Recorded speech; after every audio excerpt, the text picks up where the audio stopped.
Bem, dando sequência a essa parte final desse segundo dia de jornada, nós vamos iniciar a apresentação dos trabalhos da mesa Como tirar proveito do caos contemporâneo. E o anfitrião é o professor Rossano Cabral Lima, psiquiatra infantil, psicanalista, professor do CEPAI, doutor em saúde coletiva pela UERJ, com período de doutorado no Instituto Max Planck de História das Ciências de Berlim. Com a palavra, o professor Rossano, que fará a apresentação dos convidados especiais. É a sua, Rossano. Obrigado, Natália. Boa tarde, ainda boa tarde, né? Não é boa noite, embora já esteja escurecendo nessa época do ano. Boa tarde para todo mundo. Estou vendo muita gente aqui na sala, né? Mais de 100 pessoas. Um prazer estar participando mais uma vez das jornadas do CEPAI, que já são tradicionais aí no campo Psi. Bem, eu não vou me alongar muito, né? A gente está recebendo aqui hoje para essa mesa que fecha, né, o evento, dois gigantes, duas referências para todos nós.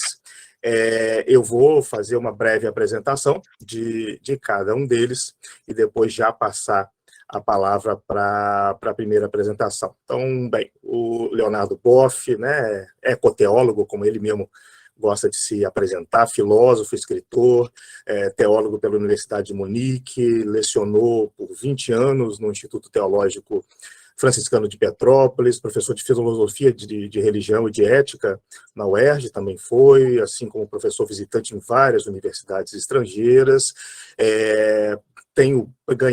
recebeu o Prêmio Nobel Alternativo da Paz em 2001 pelo Parlamento Sueco, autor de dezenas de livros, né? Nós conhecemos vários dos livros deles em várias áreas de conhecimento. Vou destacar aqui o Ecologia, Grito da Terra, Grito dos Pobres.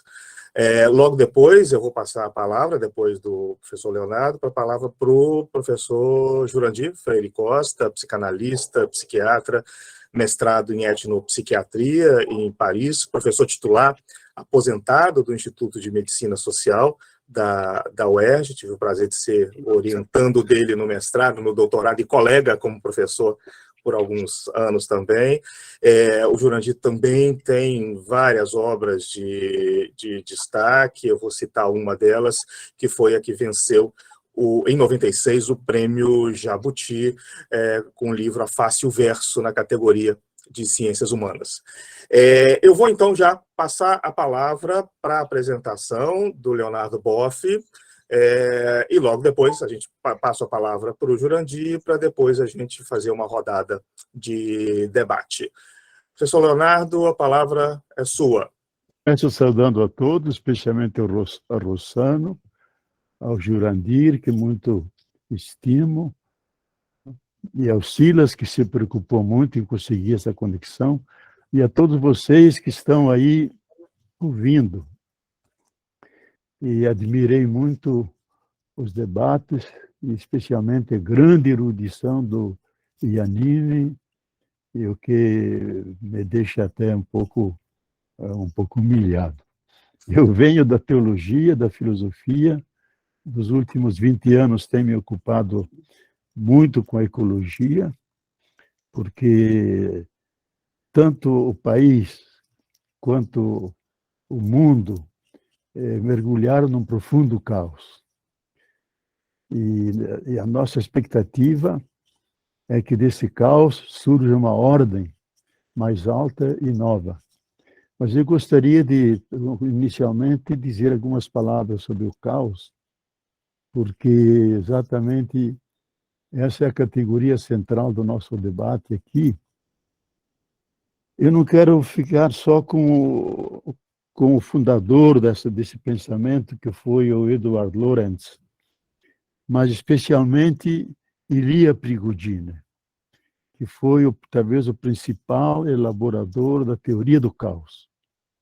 Porque a pretensão dessa teoria do caos é fundar uma nova ciência. Até tem um livro aqui do James Blake, Caos, a criação de uma nova ciência, é uma pretensão deles, no sentido de que tudo aquilo que era irregular, incompreensível, que era imprevisível, aleatório, caía sob a categoria do caos e a ciência não se ocupava com isso. Mas houve cientistas, especialmente Ilya Prigogine, que aplicou a física quântica às situações de caos, e o grande livro famoso dele é A Ordem a Partir do Caos. Como o caos não é caótico. O caos, ele tem duas dimensões. Ele desmonta, desfaz uma certa ordem, e por isso ele tem uma dimensão destrutiva, mas a dimensão principal é que dentro desse caos, dessa desordem, há uma semente de uma nova ordem, que na medida que o caos vai se diluindo, essa nova ordem vai emergindo, e aí aparece o caos generativo, gerador de ordens mais altas e de ordens mais complexas. E ele aplicou isso para os sistemas da vida. Tanto Einstein como os demais da física quântica diziam: a vida nós deixamos de fora porque é uma realidade tão complexa que não sabemos como analisá-la. Exatamente, Ilya Prigogine, e por isso também ganhou o prêmio Nobel, em termodinâmica ou em química, mostrando que, aplicando as intuições básicas da física quântica, que é a imprevisibilidade, que é a incerteza, que é a capacidade de criar novas possibilidades, e de que daí se deduz que tanto a realidade como a nossa própria vida, em sua normalidade, em sua naturalidade, não são estáveis. O natural do universo, da nossa vida, é a mudança, é a evolução, é a instabilidade. Então, a vida, segundo Prigogine, expressa melhor do que qualquer outro fenômeno físico algumas leis essenciais da natureza. A vida é o reino do não linear, da autonomia do tempo, é o reino da multiplicidade, da complexidade das estruturas.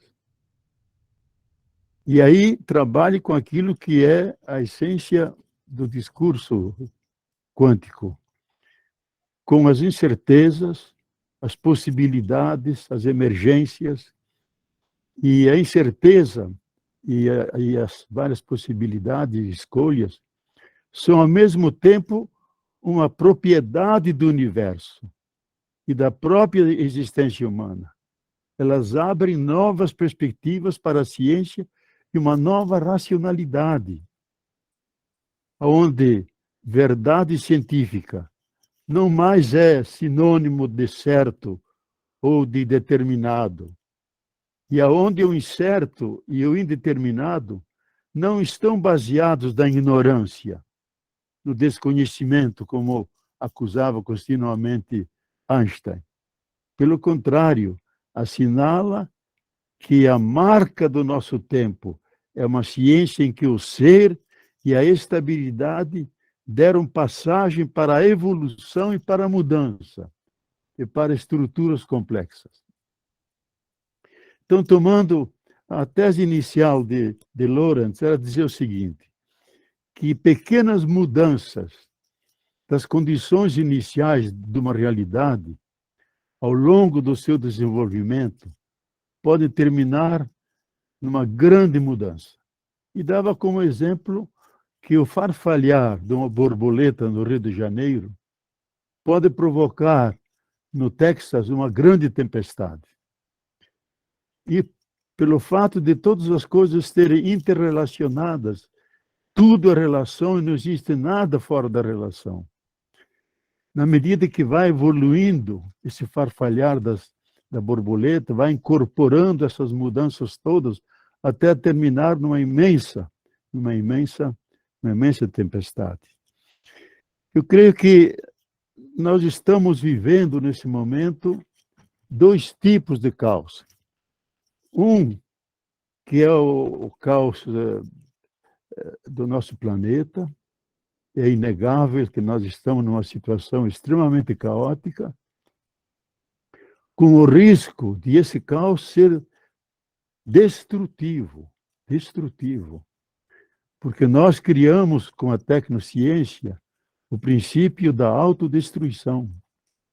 Podemos, com as armas químicas, biológicas e nucleares, destruir toda a vida do planeta.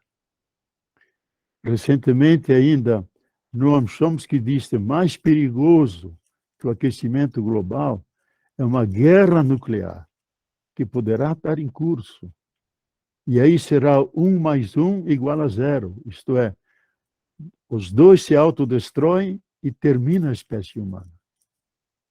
Então, o próprio aquecimento global, os últimos dados do mês passado do ICL, dizia isso, que nós esperávamos que até 2035 o aquecimento chegaria ao máximo a 1,5 grau.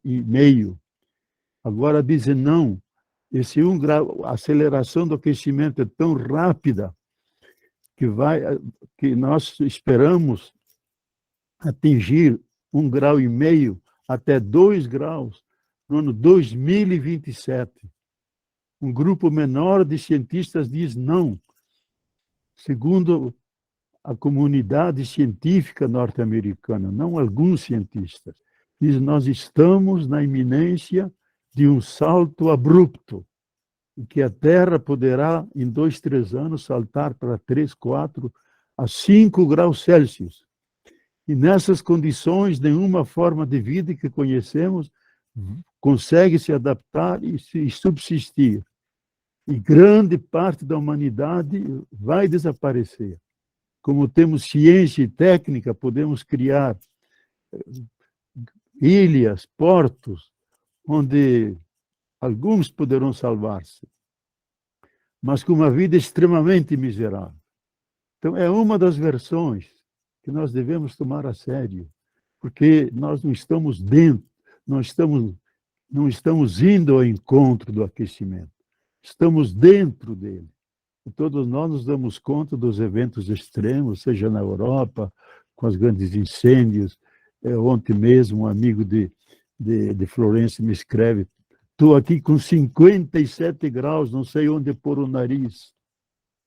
E aqui no Grande Sul, onde eu estou, em Petrópolis, um frio tremendo, que parece um dos invernos mais rigorosos. Então, esses eventos extremos mostram a situação de caos que pode ser destrutivo. Agora, nossa esperança é que esse caos, e aí depende da consciência dos seres humanos, de nós nos darmos conta de que nós podemos perecer. E ainda fazem 3 semanas, quando o secretário da ONU, Antônio Guterres, esteve num encontro em Berlim sobre o aquecimento global, disse: nós temos essa única oportunidade. Ou nós mudamos todos, ou todos vamos ao suicídio. Todos vamos ao suicídio. Tal é a gravidade da situação. A Terra passou por muitas crises, talvez nunca como a nossa. Não só com o antropoceno, já se fala do necroceno, a morte sistemática, segundo Edward Wilson, maior biólogo vivo. Cada ano desaparecem, dada a agressividade do processo industrialista, entre 70 a 100 mil espécies diferentes. E há 1 milhão de espécies sob grave ameaça de desaparecimento. Então, esse é um tipo de caos. A minha esperança, e aqui falo mais como teólogo do que como um agitador cultural, alguém que fala, que me oriento por aquilo que está nas escrituras sagradas do livro da sabedoria, que Deus criou todas as coisas com amor, não quer a destruição nenhuma delas, porque Ele é o apaixonado amante da vida. Apaixonado amante da vida. Então, dependerá de nós, se nós mudarmos a nossa forma de relação com a natureza, que até agora foi a relação de dominus, senhor, com o punho cerrado que domina e terminou na crise atual.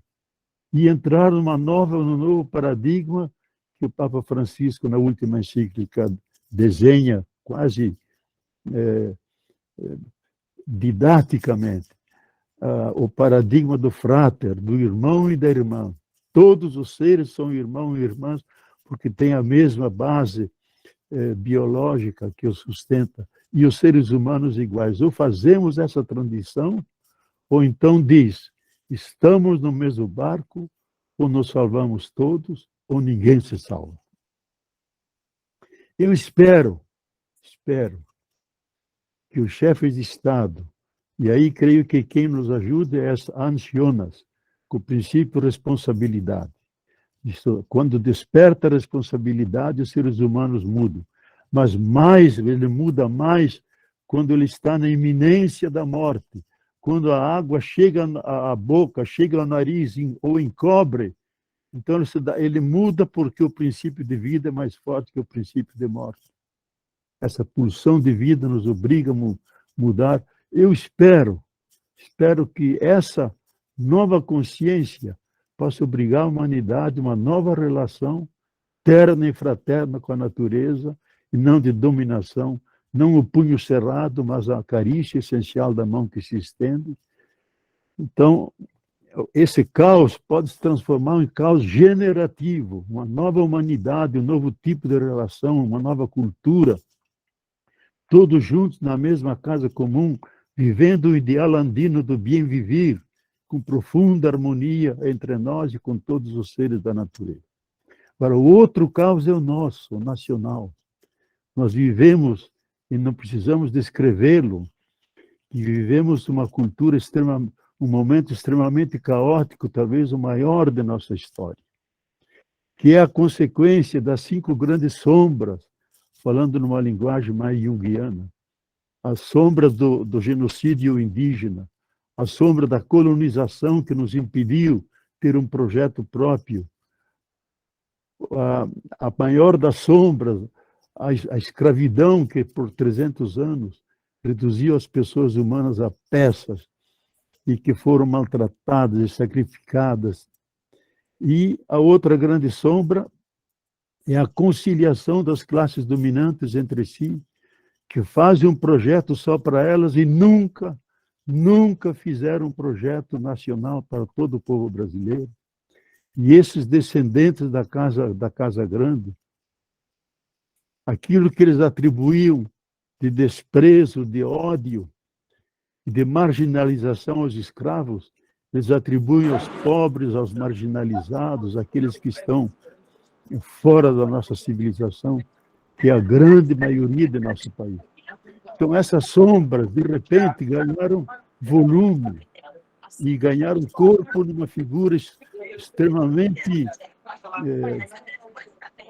para vocês...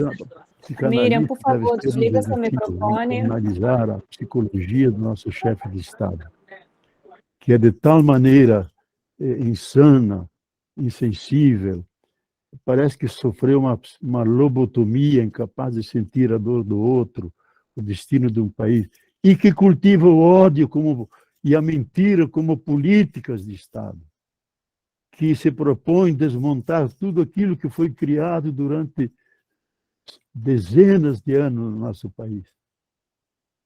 Então, a nossa esperança, e esse mês é fundamental, que desse caos, eu não quero dizer todos estamos vivendo, esse caos nacional, possa, nesse mês, gerar uma nova ordem que reconstitua aquilo tudo que foi construído. Então, que esse caos que está sendo destrutivo e destruiu a educação, a saúde, as relações sociais, praticamente tudo que era civilizatório foi destruído e entramos numa barbárie como nunca vista antes. Nunca se odiaram tanto as pessoas e as famílias, que dentro desse caos está surgindo por todas as partes grupos que pensam uma nova ordem para o Brasil, uma refundação do nosso país sob outras bases, fundada da nossa riqueza natural, da nossa cultura tão múltipla, de um povo feito de 60 povos diferentes, que esses elementos básicos, que são fundamentais para uma nova ordem brasileira, é uma nova ordem mundial. Porque muitos cientistas, eu mesmo escutei isso de Stiglitz numa palestra lá junto à ONU, que se nós não salvarmos toda a região amazônica que recobre 9 países, nós não salvaremos a vida do planeta, porque haverá efeitos extremos tão graves que vão sacrificar milhões e milhões de seres humanos, de seres orgânicos, seres vivos, e também grande parte da humanidade. Então, eu acho que essa crise que nós estamos vivendo está gestando novos pensamentos, novos projetos, novas alternativas para a saúde, para a educação, outro tipo de Brasil. Isso depende das decisões de nosso povo, da nossa eleição. Desde que não haja um empecilho maior que coloque tudo a perder, e aí nós entraríamos, então, num caos realmente destrutivo, que nos daria o direito da rebelião, não só da resistência, da indignação, aquilo que Zapata dizia ao seu povo: se um governante não traz justiça e paz justiça para o povo, esse povo tem direito de não dar paz ao governo, de derrubá-lo, de afastá-lo por ser um inimigo da vida. Então, é nesse contexto que eu quis colocar essa questão do caos e o desafio que ele nos coloca. Podemos tirar um proveito. O Brasil nunca foi refundado. Ele só viveu o processo de reprodução do mesmo, processo de dependência. Nunca chegou a uma real dependência. Agora, há a chance de refundar o país a partir de nossas riquezas humanas, ecológicas, mundiais. E isso nos é dado por essa crise que nos purifica, por esse caos que queremos que seja generativo e não só caótico. E essa é a nossa grande oportunidade. Mas com a confiança de que está em nossas mãos, de alguma maneira, o futuro de nosso país e também o futuro da própria humanidade como espécie, porque é a única espécie, já dizia há pouco um grande naturalista francês, Jacob Noel, que esse ser humano nunca colocou o amor como eixo estruturador de sua convivência social. Há o amor entre as pessoas, em pequenos grupos. Nunca o amor foi uma força social.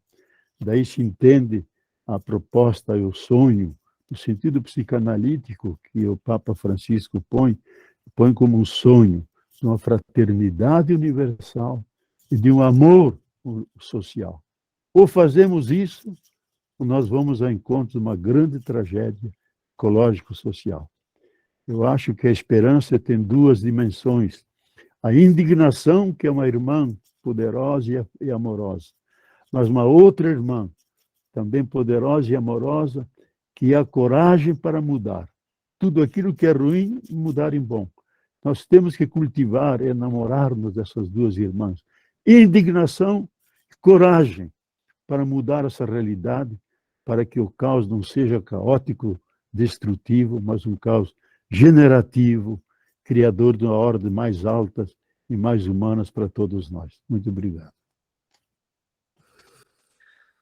Nós é que agradecemos, professor Leonardo Boff, muito bom, maravilhoso, acho que foi muito importante a gente saber, né, instilar esperança, saber que o caos não é só destrutivo, tem um caos generativo e que a gente não precisa passar da... Eu estou curioso para escutar o Não está dando... Jurandir.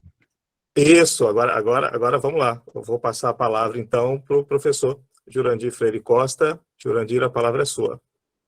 Bom, então, começando de onde eu terminei, né? Enfim, eu vi o Leonardo e o Gilson, e o que eu queria dizer nada mais é do que um comentário, uma nota de rodapé aos que os dois disseram. Né? Como se fosse um ponto parágrafo. Não seria nada mais do que isso, eu vou só tentar reafirmar do ponto de vista de conceito analítico o que eu acho que se passa, né, em nossa realidade cultural. Dos tópicos postos para discussão no encontro, do jeito que o Leonardo disse, eu vou me fixar um pouco na ideia de caos, eu me fixei um pouco na ideia de restos. O que é que eu entendo por restos? E eu vou falar do ponto de vista mais psicanalítico, né? Eu vou dizer que restos é tudo aquilo que é o excedente ontológico resultante da matriz simbólica que constrói nossas identidades. Toda cultura fornece elementos para que a gente possa dizer quem a gente é, a que grupo ou mente humano pertencemos, o que nós podemos fazer, o que não podemos fazer e o que somos obrigados a fazer. De maneira simples, freudiana, toda a cultura diz isso. Mas também, como diz Freud, a partir dessa espécie de teia simbólico-material, sempre filtra, sempre vaza, sempre escapa a algo da ordem do indizível, do intangível, daquilo que a gente pode chamar desejo, verdadeiro self, pulsão, sexualidade, agressividade, gozo ou real. Em suma, aquilo que a teia simbólica não é capaz.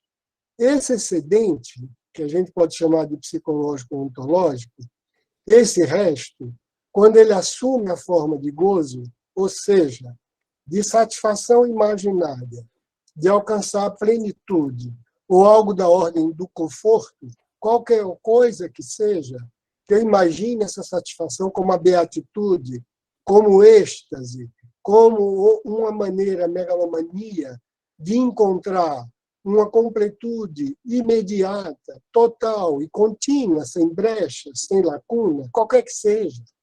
Essa sobra, esse resto, ele é sempre distribuído de maneira igualitária pela cultura. E são os donos do poder, né? Ou aquilo que a gente pode chamar das pessoas que se autoatribuem a posse do gozo, que distribuem a parcela, se a gente quiser, de gozo que todos devem ter direito, o que seria o que a gente podia imaginar, né? É o que Freud diz. Esse é o mal-estar da cultura. No caso do país, no caso do Brasil, a formação sociocultural brasileira ela teve um marco bastante perverso, né? Bastante destrutivo, é o que os historiadores, os antropólogos, os sociólogos, os historiadores de mentalidade e de cultura vêm chamando que é a marca da escravocracia. Essa marca da escravocracia, né, que o Leonardo também falou, é qualquer coisa que até agora vem fazendo algo que é extremamente brutal, que é o culto da crueldade sem ódio. Porque essa crueldade sem ódio é uma crueldade em que o ator do ato cruel ele não necessariamente se sente usufruindo de um prazer sádico ao usar, manipular e objetificar o outro. A condição estrutural em que ele se coloca como sendo um sujeito que é cidadão de primeira classe na cidade do gozo, do prazer, faz com que ele não sinta, nem experimente, nem tenha na mente dele racionalizado ou sistematizado a ideia de quão brutal, pode ele ser exatamente sendo o que é, sem distância crítica daquilo que o ensinaram a ser, sem colocar em questão os privilégios, os direitos, etc., que ele tem e dos quais os outros são privados. Não é preciso, então, ter nenhuma psicopatologia ou nenhum arranjo narcísico sádico para poder você ser alguém que propaga, difunde, estabiliza a crueldade como política. Pode ir até a necropolítica, como o Gilson tão bem descreveu, ou então pode ir de outras maneiras. Agora, pode se passar de outras maneiras. O que me importaria pensar é o seguinte: num caso como o brasileiro, evidentemente que os humilhados e ofendidos, os injustiçados, eles têm muitos, né, tradutores, porta-vozes a partir deles próprios, né, a partir da própria experiência, seja a experiência de discriminação racial, étnica, de opressão econômica, religiosa, o que quer que seja. O que me interessaria é pensar um pouco mais aí dentro justamente dos padrões ou dos paradigmas ou das matrizes estabelecidas aí pelo Gilson e pelo Leonardo, qual é o preço pago por esses que se apropriam do direito ao gozo. O que eles têm que sacrificar, qual o ônus que eles pagam pelo bônus que se dão. Porque eu acho que, em boa parte, as nossas crises que a gente vive, ela vem disso aí. Então, eu vou falar exatamente do lugar de fala de quem é privilegiado, do lugar quem está escutando um outro igual em matéria de standard ou de status sociocultural.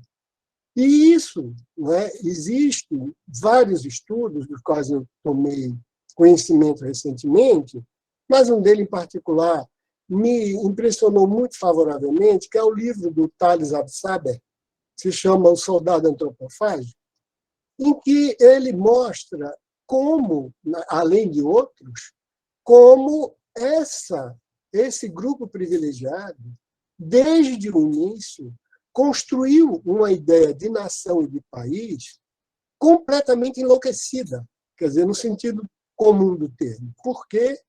Porque acontece que a ideia de Brasil que esse grupo fez é aquela famosa ideia de que a gente vive num cenário que roda ao lado do Brasil real.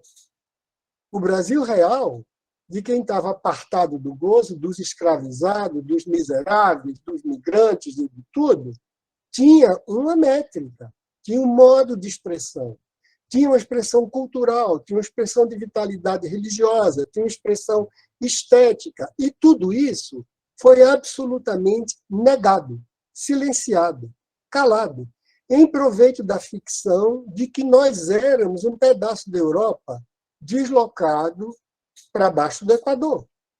Em primeiro lugar, é aquela famosa ideia do liberal escravagismo.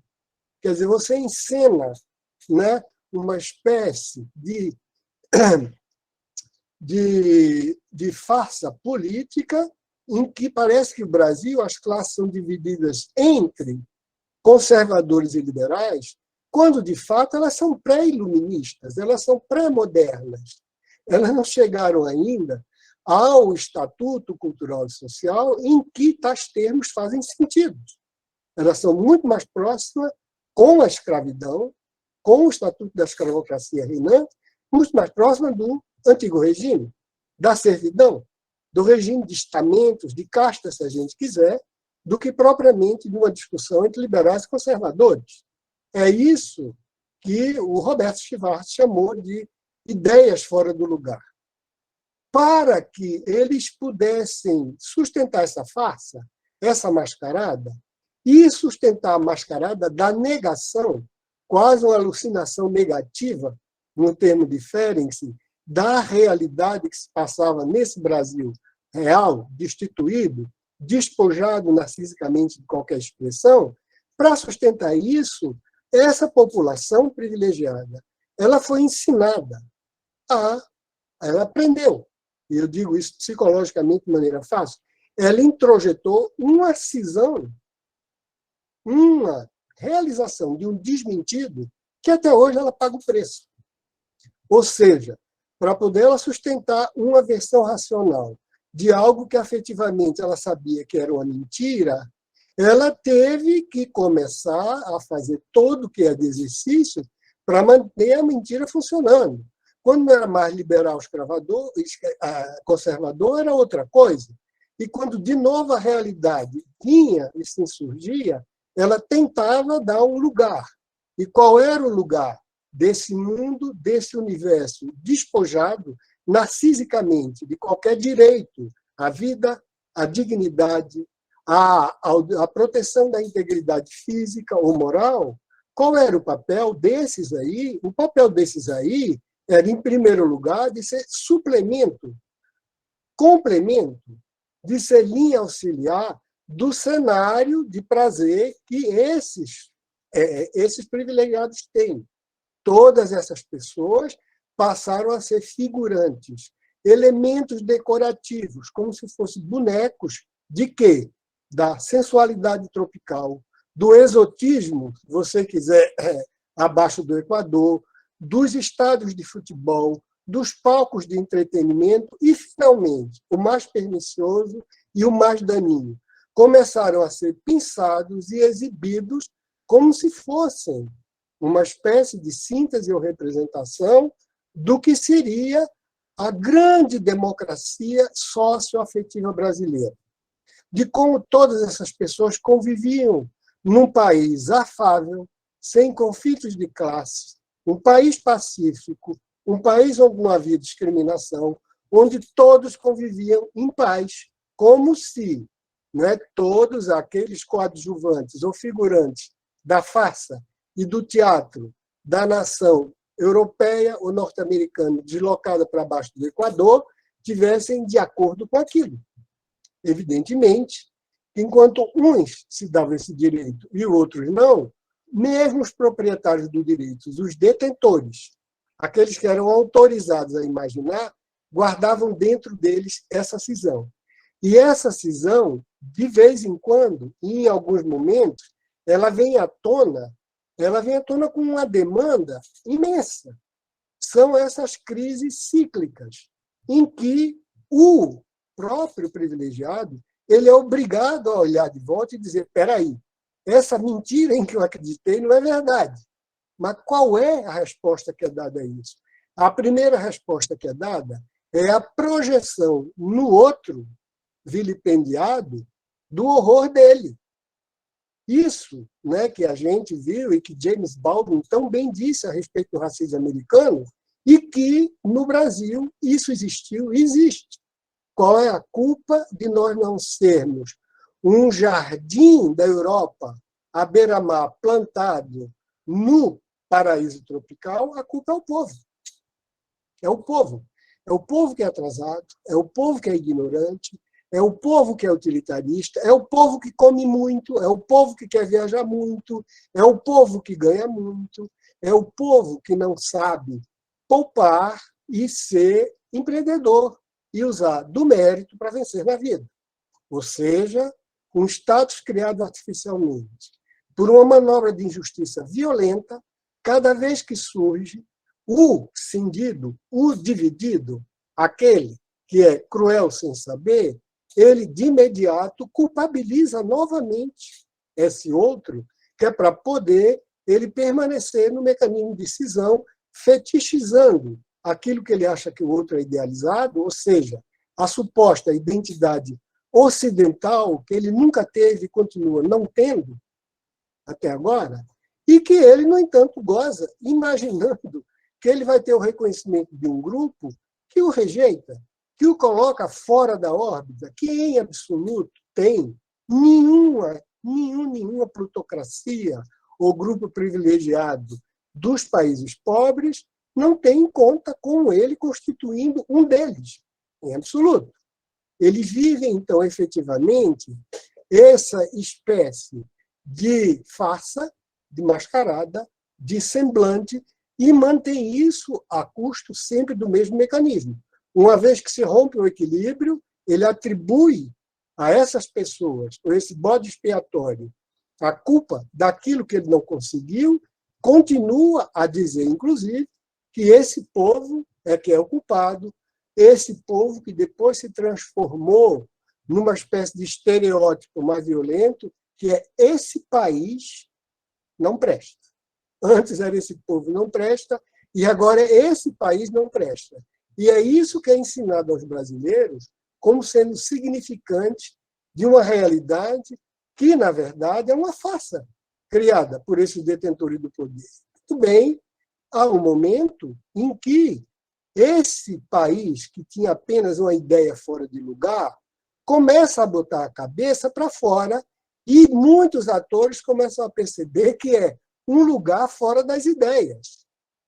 Então, os próprios agentes, eles começam a produzir um saber sobre eles, esses humilhados, que já não tem mais tradução naquilo que os outros diziam.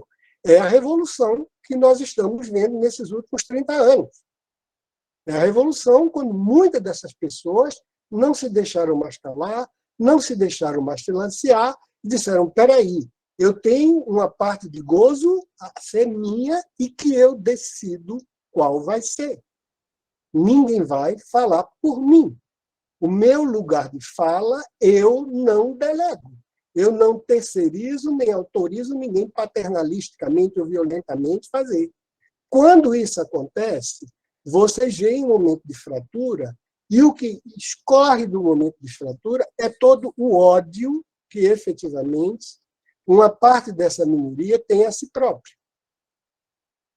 Eles sabem que toda aquela farsa da superioridade identitária que era mantida até então e que só tinha 2 canais ou 2 versões de satisfação, que era o sujeito do desempenho e o sujeito do gozo, o sujeito do desempenho com a ideologia do mérito do empreendedorismo, cujo modelo é o tal do vencedor, e o sujeito do gozo, cujo realização era o consumo, ostentação e o entretenimento, cujo modelo era a celebridade.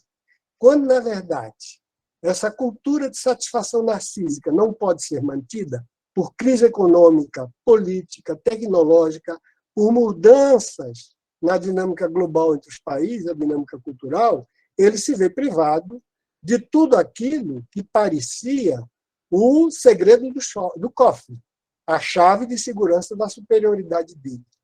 Quando nós vemos, então, hoje em dia, né, a maneira agressiva e violenta com que os bodes expiatórios são criados para explicar a impotência, a inconsequência, a irresponsabilidade e a crueldade dessas pessoas que sustentam essas profissões, quando isso acontece e estoura, aí você vê que surge da maneira mais cruenta possível.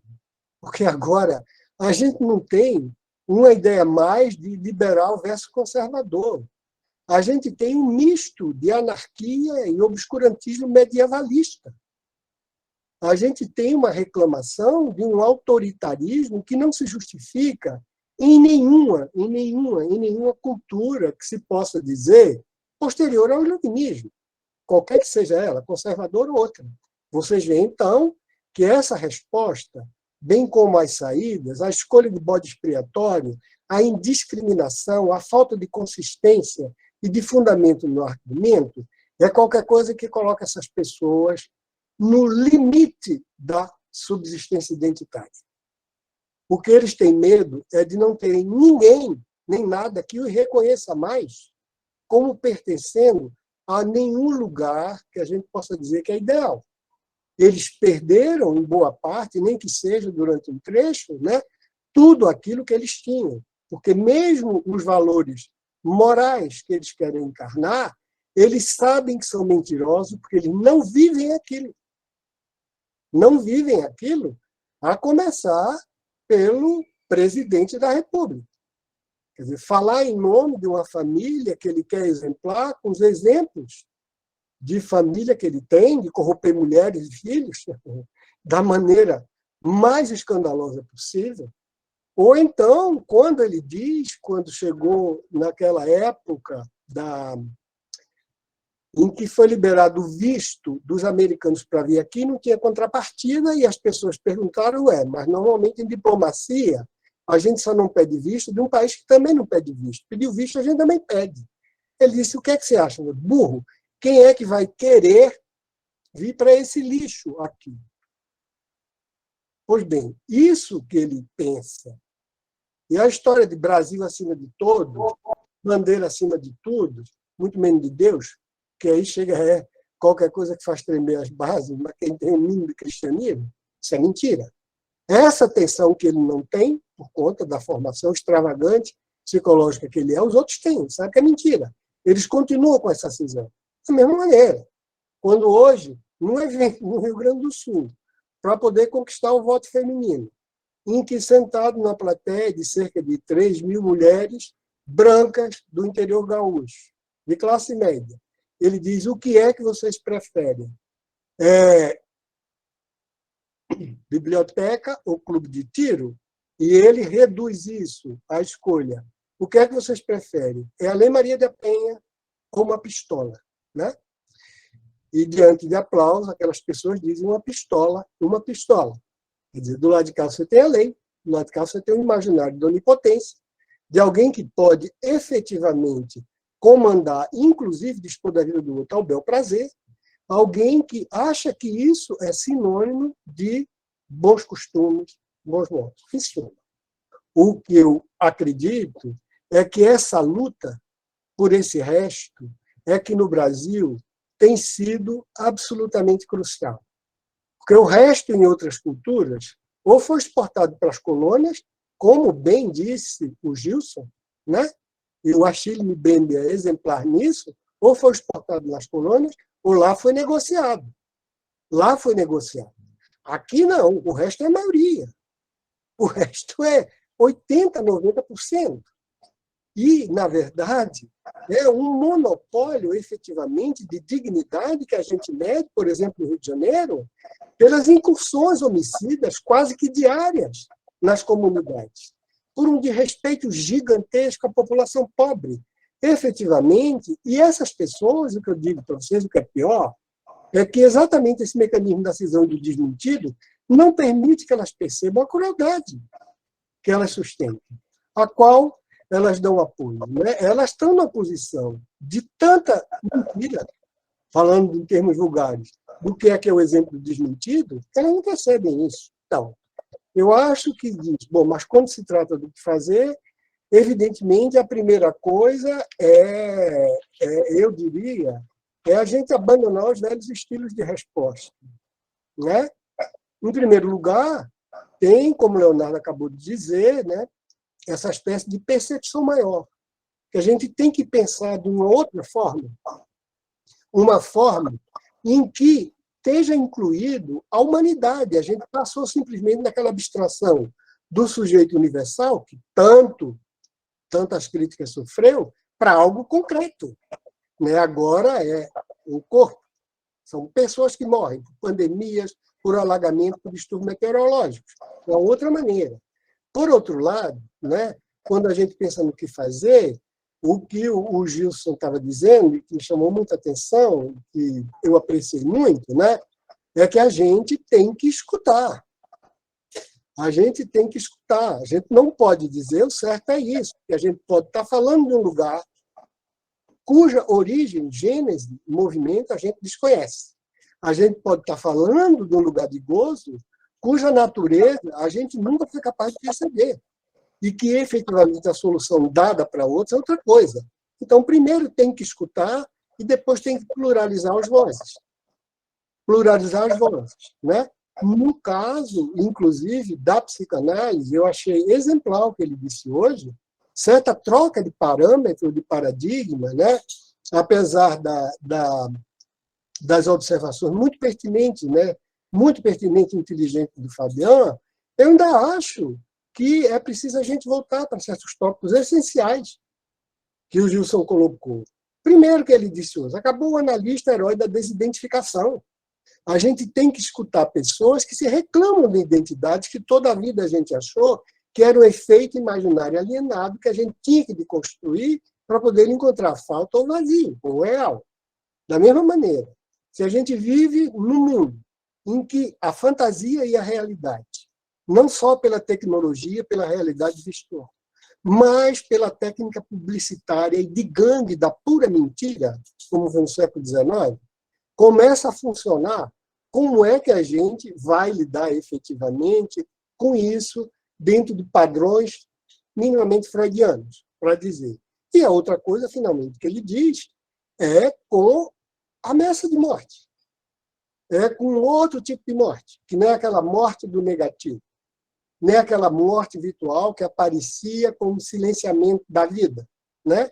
Hoje em dia, você tem, inclusive nós todos estamos vivendo, num período que eu diria completamente traumático. É um período em que a gente tem esse trauma do qual fala o Leonardo e a gente tem esse trauma do que fala o Gilson. Porque, diariamente, nós somos atingidos por ameaça que querem simplesmente nos destituir de uma herança de identidade, que é a democracia, que é a única que permite o advento, nem que seja parcial, nem que seja limitado, de todo esse ideal fraterno do qual o Leonardo tanto falou, né?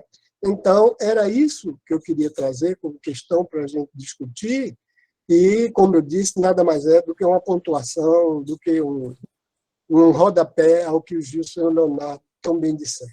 Então, obrigado aí pela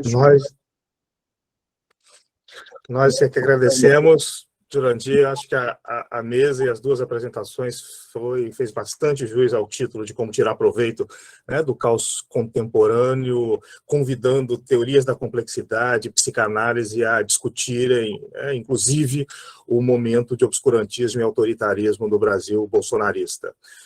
Já tem gente se inscrita para falar. Acho que a Natália pode me ajudar aqui também nas inscrições.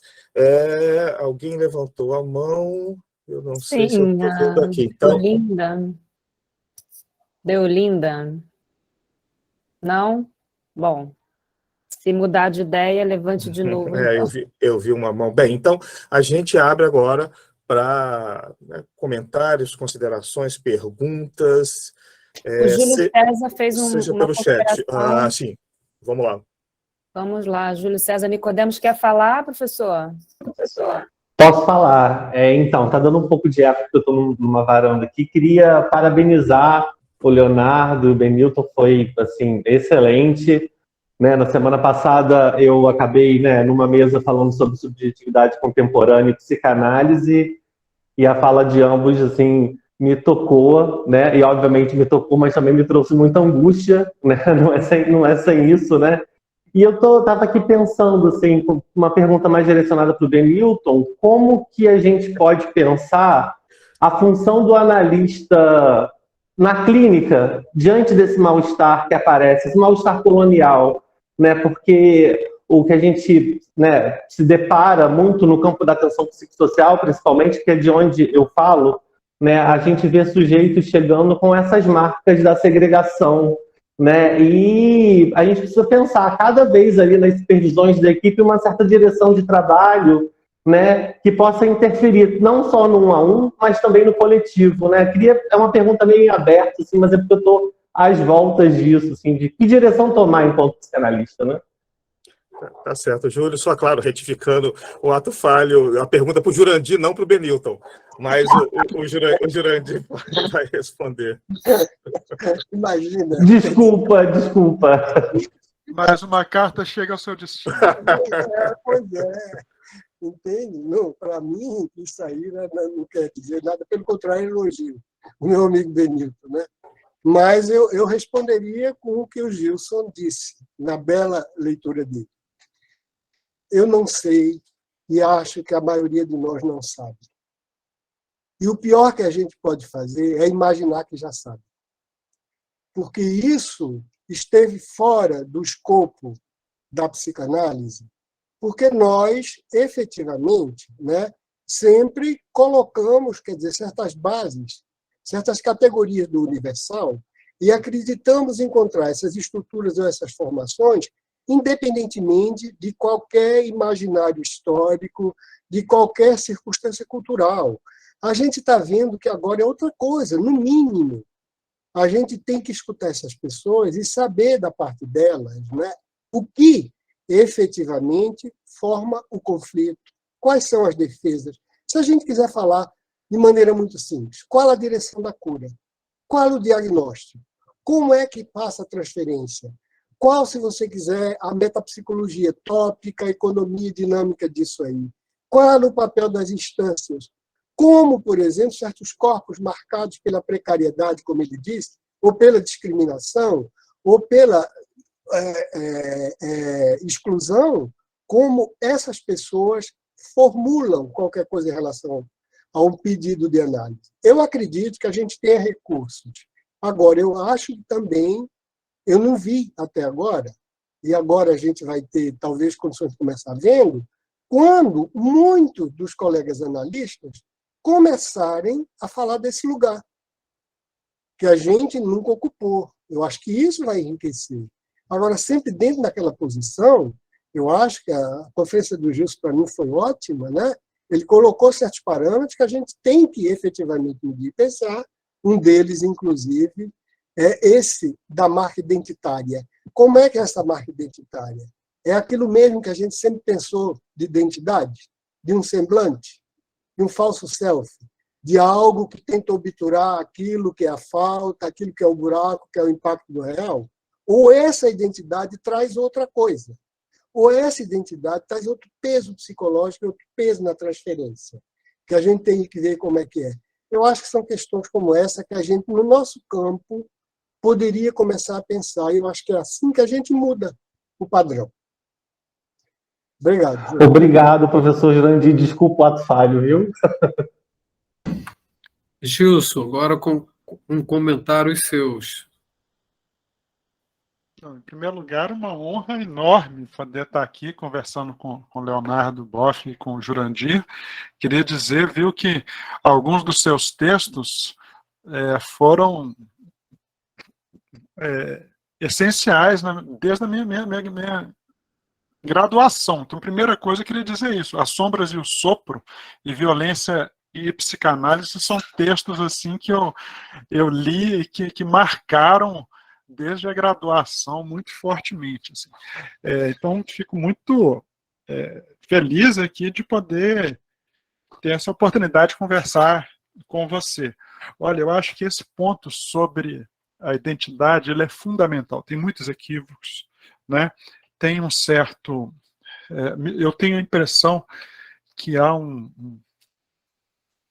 uma certa... tem problemas, assim, evidentemente, de equívoco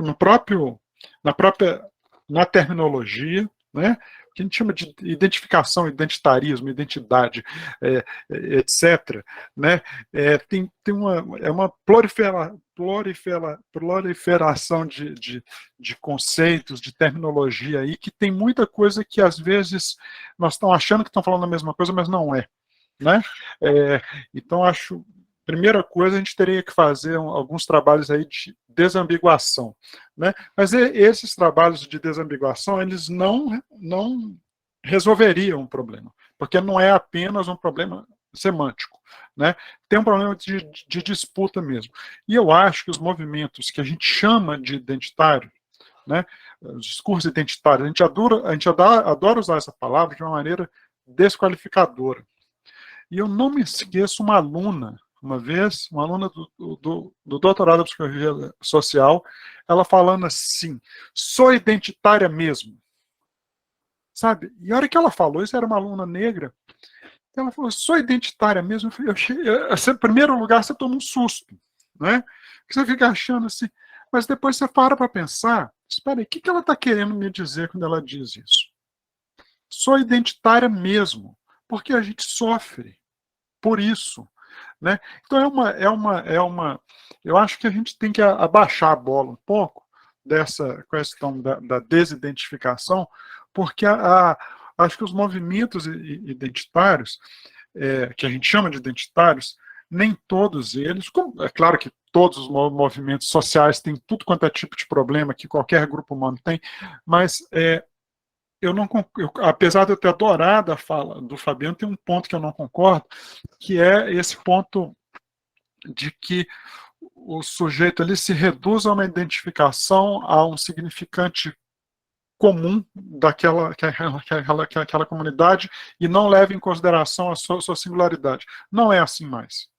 Né? Não é assim mais. As pessoas, muitas vezes, nem sempre, mas muitas vezes, têm clareza de que tem um movimento, tem um mecanismo de alienação a um significante que é comum, etc., mas muitas vezes eles têm clareza enorme de que o que os une ali é a partilha dos que não tem nada em comum também, a não ser um certo grau de violência de que eles são vítima enorme e que eles não aceitam esse lugar de silenciamento, de opressão, etc.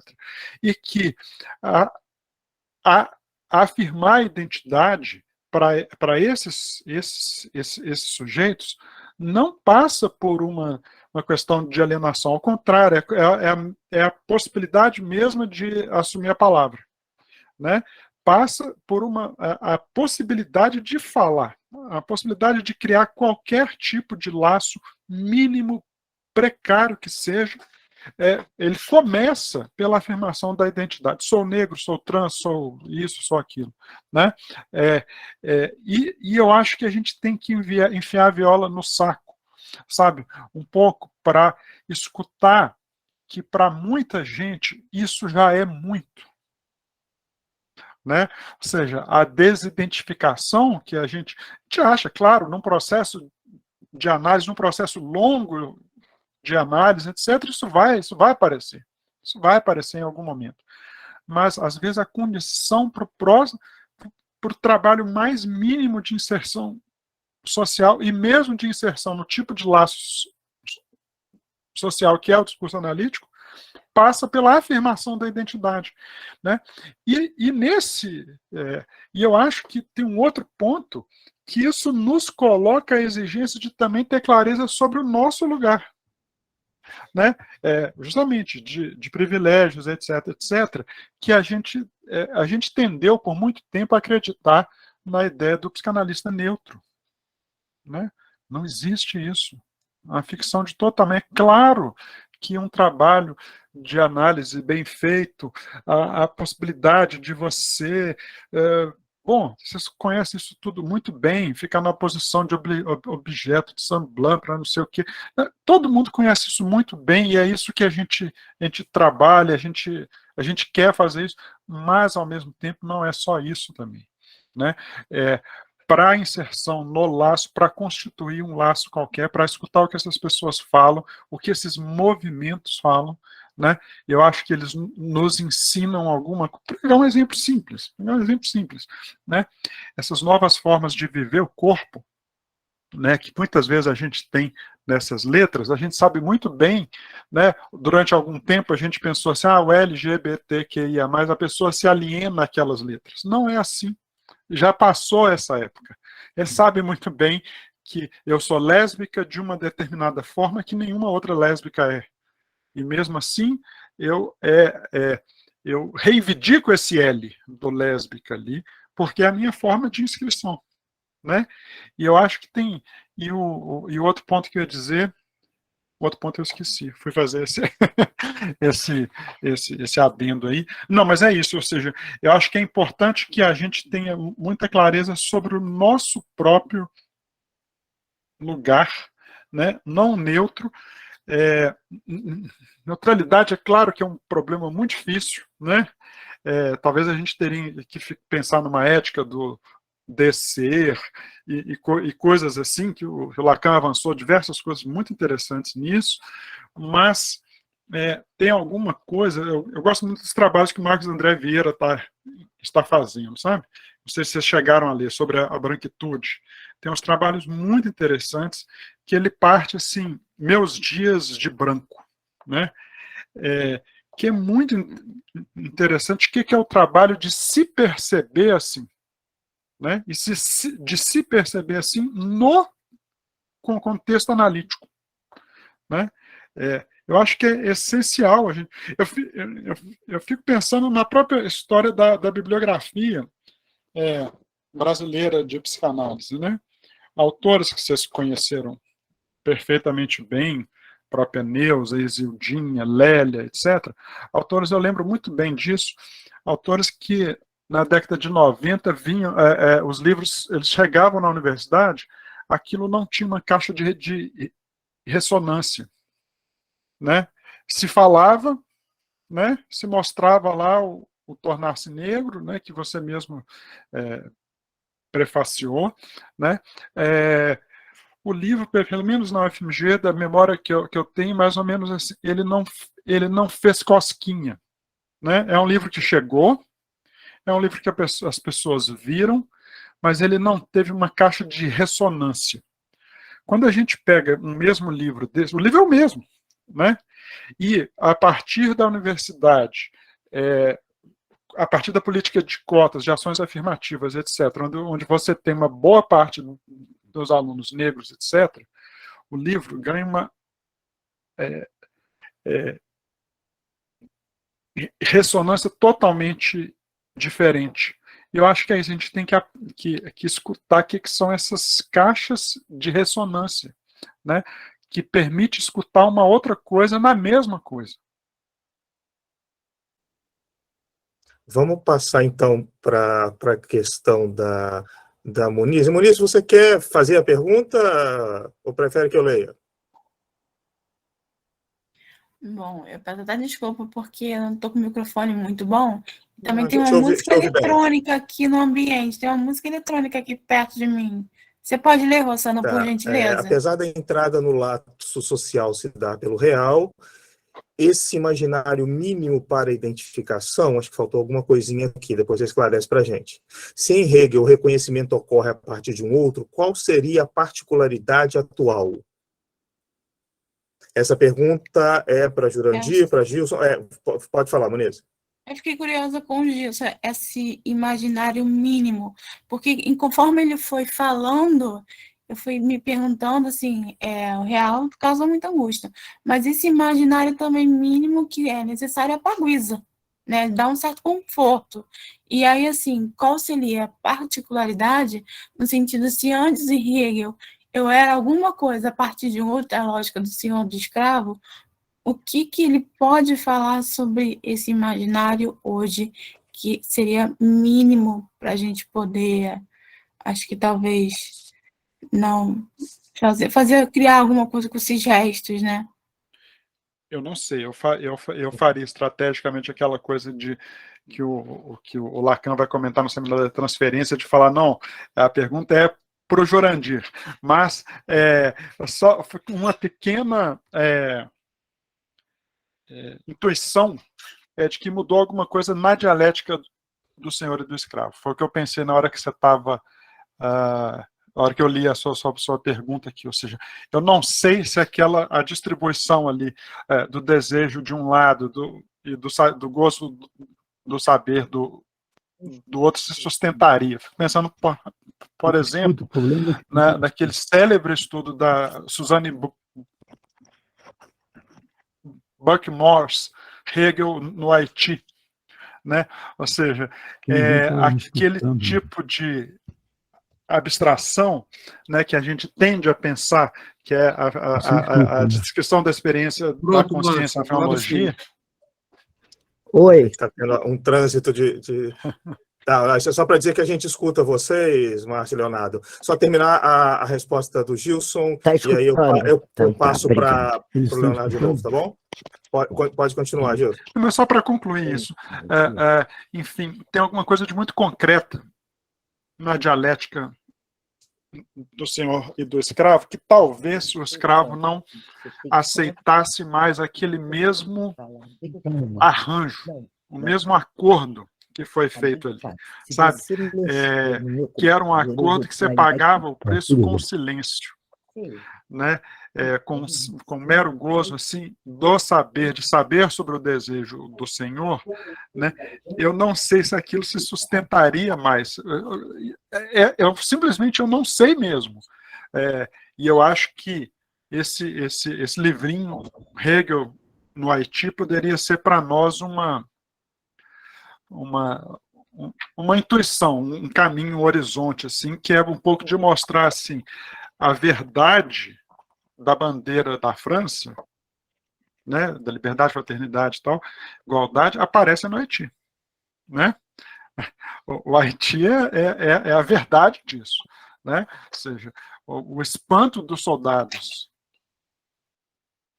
franceses quando escutavam os haitianos cantando a Marselhesa, né? Contra eles. Isso tem uma coisa de muito bonito nisso, de muito triste, assim, ao mesmo tempo, mas de muito forte, e que eu acho que incidiria exatamente numa reavaliação da dialética do senhor e do escravo. Isso teria incidência na própria psicanálise. Tem uma incidência enorme na forma como Lacan descreveu a subversão do sujeito e a dialética do desejo. A gente talvez precisasse de desenhar alguma coisa outra vez lá, por exemplo, no grafo do desejo, se a gente enfrentar isso aí a sério. Vocês percebem? São formas de ler hoje que a gente vê a partir das perspectivas novas, etc., que podem incidir, como o Fabiano falou muito bem, num retorno a Lacan que permitisse, talvez, a gente deslocar a leitura cogeviana de Hegel, que foi feita ali num determinado momento, um trabalho que alguns fazem já, o Vladimir Safatli faz um trabalho que é mais ou menos assim, com outras chaves, né? Via Adorno, etc. Mas, assim, tem muito trabalho a fazer, e eu acho isso, gente, a psicanálise tem que andar. A gente não pode ficar na explicitação dos autores que foram lidos por Freud, por Lacan, por quem quer que seja, porque é esse o trabalho que, em geral, se faz na universidade, e não dá mais para fazer isso. Gilson, queria só completar aqui rapidinho essa pergunta agora, para não perder o momento. Quando vocês perguntam, eu acho que a Monize, o que aconteceu, o que mudou na dialética do senhor e do escravo. E você próprio deu essa resposta há um tempo atrás na sua fala. Eu acho que talvez tenha havido um deslizamento para o tal do empreendedor de si mesmo, né? Quer dizer, aquela dialética anterior que se desdobrava, né, em duas figuras, que do senhor e do escravo, com a figura do empreendedor de si mesmo, ela adquire uma espécie de, como é que eu vou dizer, de uma unidade única, né? Onde o próprio senhor é o escravo de si mesmo na armadilha do discurso da liberdade, né? Quer dizer, uma espécie de servidão voluntária. O Hegel não esperou que a dialética dele deslizasse por aí, mas acho que o empreendedor de si mesmo é um paradigma, assim, que demonstra muito o destino que essa dialética do Hegel acabou tomando no neoliberalismo, em aliança com o discurso do capitalismo, né? E a gente sabe que isso se consume e se consome nesse circuito fechado do discurso do capitalista. Não sei o que você acha. Acho que...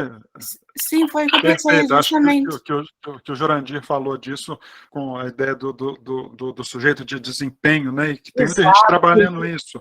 Aquele filósofo, aquele coreano, né? Byung-Chul Han, tem trabalhado muito esse tipo de coisa.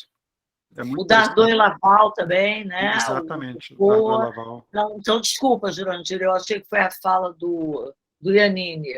Alguém tocou no empreendedor de si mesmo e eu acho que foi o caminho que essa dialética tomou, né? Não sei o que vocês acham disso. Mas aí não tocaria numa subjetividade?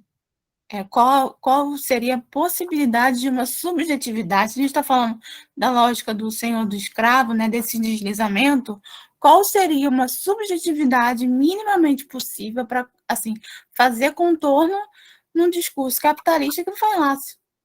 Mas aí, dando um pitaco aqui, eu acho que é o contrário, né? Eu acho que essa unidade composta talvez elimine a subjetividade, né? Que de alguma maneira o Hegel ainda manteve. Eu acho que nessa unidade composta, onde é que fica o subjetivo, né? No si mesmo, onde é que fica? E a gente vai acabar lá na servidão voluntária, não sei, é uma pergunta, né? Mas é outro desenho, né? Eu acho que quando Lacan coloca o quinto discurso do capitalista, né, que ele chama até de pseudo, na medida que você elimina as coisas do amor, na medida que você elimina o laço com o outro, desconfigura tudo, né? E ele faz uma previsão ali que aquele negócio vai estourar, né? Quer dizer, vai se arrebentar, porque aquilo não se sustenta. Então, me ocorreu esse destino aí do Hegel, era isso que eu queria colocar. E eu tenho as minhas Muito dúvidas se a obrigada. gente ainda está no discurso do capitalista ainda, viu? Eu acho que É. a gente está, é claro que está, mas eu acho que tem uma nova forma de laço que foi posta pelas redes sociais, pela vida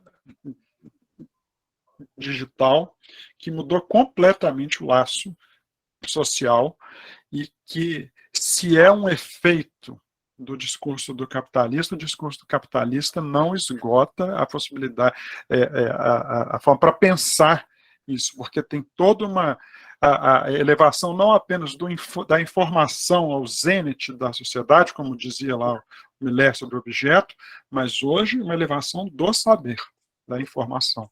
Né? Houve um deslocamento. Um deslocamento, né? Aí. Uma inversão no interior do discurso do capitalista, a partir da emergência desse novo laço social propiciado e exigido pela vida em rede. Isso aí.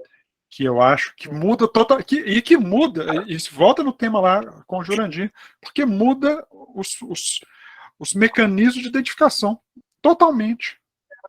Apesar de estar em rede, o circuito continua fechado. Esse é um estranhamento aí, né? Esse circuito fecha mais ainda, é isso aí.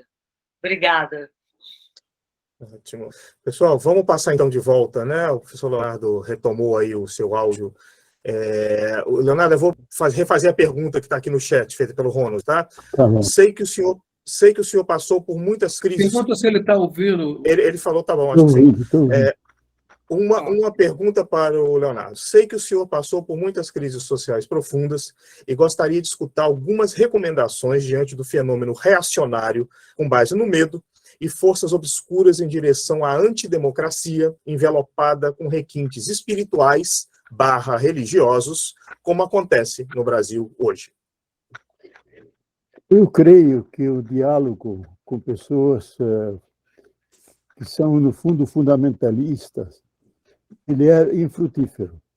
A gente tem que falar de outra coisa, começar a falar como é que vai a vida, como é que vão os salários, como é que estão as relações, trocar de gênero, porque se situar na mesma situação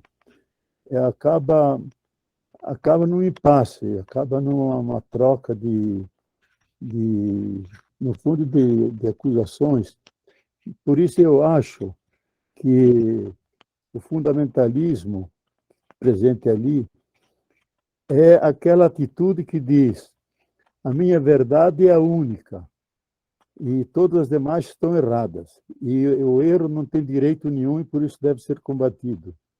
Então, quem tem essa atitude está condenado a ser fundamentalista, a rejeitar todos os demais. Então, aceitar o diálogo nesse nível, porque o diálogo seria o grande recurso de troca, um ou outro, onde um escuta o outro.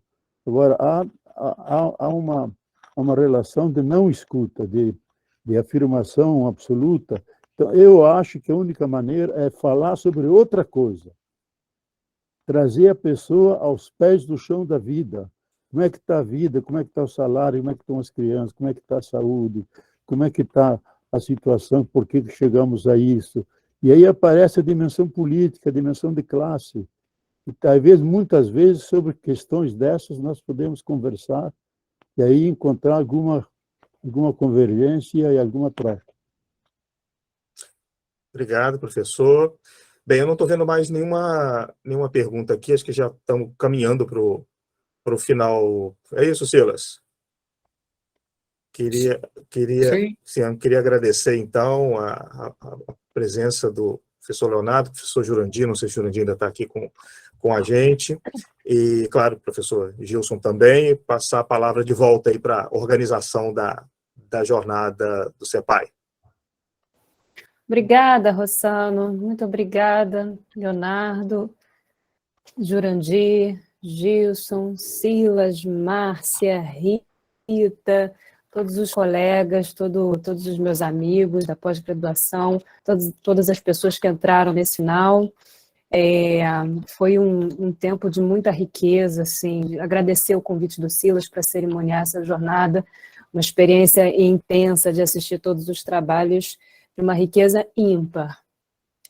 Silas, tem algum recado para a semana que vem sobre as aulas? Não, eu quero apenas, antes de deixar o recado, agradecer especialmente a Rita Mendonça pela parceria, pela presença, pelas conversas, pelos momentos difíceis. A Márcia Hassen, que está do meu lado, me ajudando, me apoiando. Você, Natália, pela posição, né, de cerimonialista, que esteve presente o tempo todo. Agradecer o Rossano agora e todos os outros professores que tiveram na coordenação científica e a todos os presentes. Agora, por último, ao Jurandir mais uma vez e ao querido Leonardo Boff por se empenhar em estar presente, pelo esforço, e agradecer a todos a presença. E agradecer ao Silas pela confiança, todos os conferencistas de hoje. Na minha mesa, a gente recebeu o Gerson Santiago e a Maria Josefina Frentes, também foi uma mesa muito rica. Os alunos que aqui estiveram conosco o dia inteiro, a Natália, enfim, a todos vocês, e convidá-los até a próxima, né? Foi muito rico essa jornada, o tema foi muito bem escolhido, né? E obrigada a todos, bom fim de semana e até a próxima. Tchau.